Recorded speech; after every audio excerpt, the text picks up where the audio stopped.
everyone, we're group 4. We're going to be talking about sports and gender in relation to orthodox gender ideology, radical feminism, and patriarchy.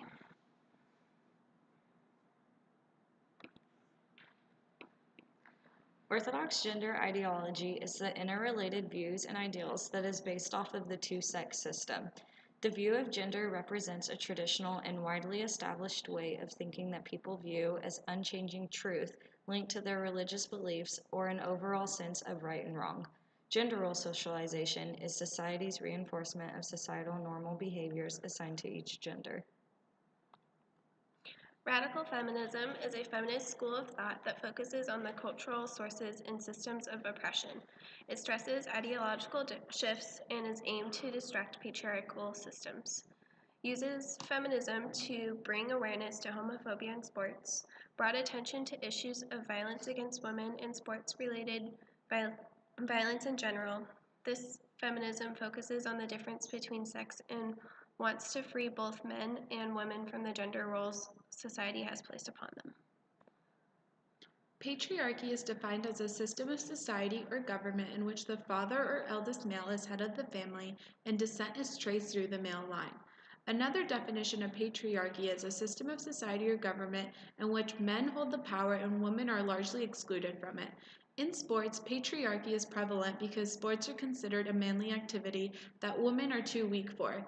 Even today, men still dominate the sports world with their presence in media, jobs, and salary. We interviewed 3 people, and the questions we asked were, do you think females and males are treated equally in sports? Should males be allowed to participate in female sport programs, for example, volleyball or gymnastics, if the school does not offer a boys' team? Should females be allowed to participate in male sports programs, for example, football or wrestling, if the school does not offer a female team? And when you hear the word athlete, what do you think of?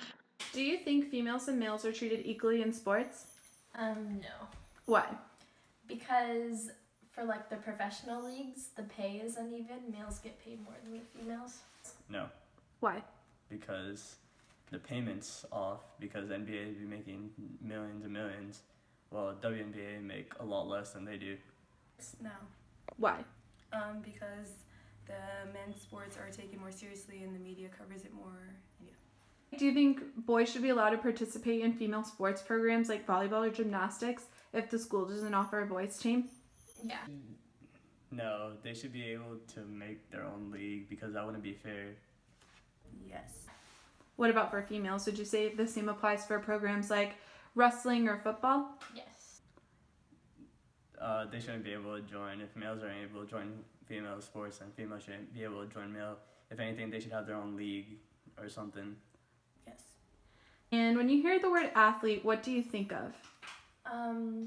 Someone who partakes in sports. Someone that does sports.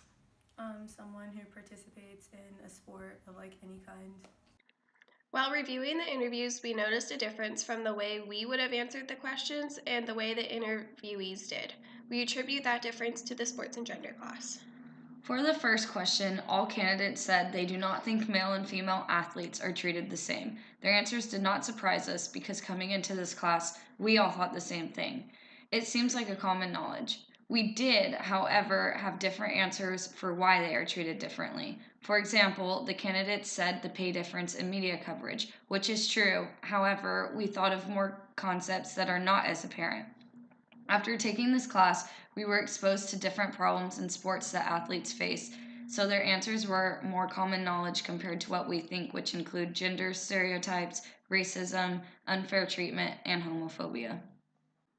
For the second question, both the female candidates said yes to letting both females and males play on one another's team, while the male candidate said no. In this instance, it seems women are striving for equality while men still want the separation between gender. This example comes back to the idea we learned in class about orthodox gender ideology. According to the Coakley textbook, Orthodox gender ideology is interrelated ideas and beliefs associated with the two-sex approach. This is representative in this question because the traditional way of thinking about men and women is that they are separate and not on the same playing level. This question can also bring about stereotypes in how women are perceived as weaker and that they should not be treated the same as men.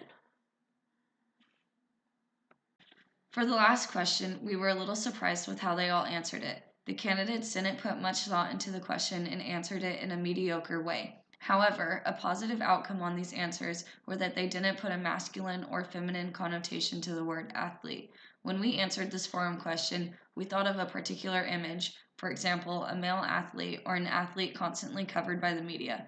Maybe the reason why we thought of a dominant male athlete was because of the readings that we were exposed to that week. We think that the environment around you could affect the way you answer this question. We also looked back at the forum that pertains to this question, and a handful of the students mentioned male-dominant athletes. This ties into the idea of patriarchy and how men are seen as the head of society and the more dominant between the two genders.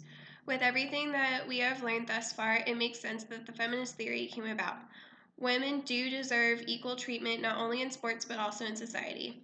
It is women like Billie Jean King who inspire change and keep the feminist theory thriving. We asked these interview questions in regards to a recent event involving Emily Nash. Emily Nash is a Massachusetts high school junior who scored the best round of golf during a Division III tournament. However, she was denied the trophy because she was a girl. The Massachusetts Interscholastic Athletic Association, who runs the tournament, only allows boys to win the championship. However, the MIAA allowed girls to participate for the team score, but they weren't allowed to play as individuals. This event highlights one of many incidences in which females are held to a lesser value than their male counterparts, regardless of merit. Our forum question for this topic is, if you were in charge of the tournament, would you have let Emily Nash participate in the tournament and not let her win, or would you have just denied her from participating in the tournament altogether? Would you change your opinion if you were aware that Emily and 25 other girls were told that they couldn't win individually but could get points towards their team? Use a sociological theory to explain why you think the tournament officials made that decision. Thank you for watching our presentation. We hope you enjoyed it.